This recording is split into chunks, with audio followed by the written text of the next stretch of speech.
What more can you add about exactly why they decided to break apart? Well, Zubin, basically what it came down to, according to a source familiar with negotiations that I just got off the phone with, there was a difference in the vision of where both Dan Gilbert, the owner, and David Griffin believed that the franchise should head in. And basically, David Griffin decided to walk away from continuing the negotiations because he did not feel like there would be a fit or a match between the way Dan Gilbert sees this team entering into the future and the direction David Griffin would like to take it after leading them to 3 straight NBA finals.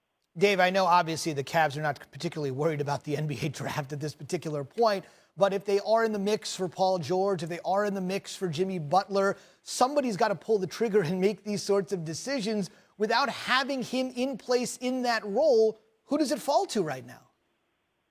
It's a great question, Zubin, and I'm not sure what this type of move signals to the rest of the league as to the stability of the Cavs franchise right now. Trent Redden, who is the assistant GM alongside David Griffin, is also out the door right now.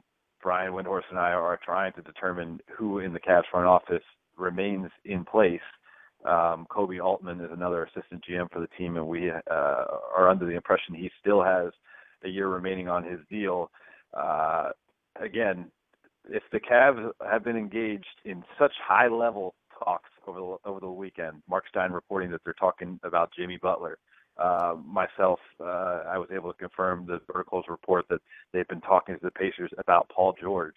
All of a sudden, you pull the plug on the man who had been taking those deals and putting them somewhere to a realm of possibility.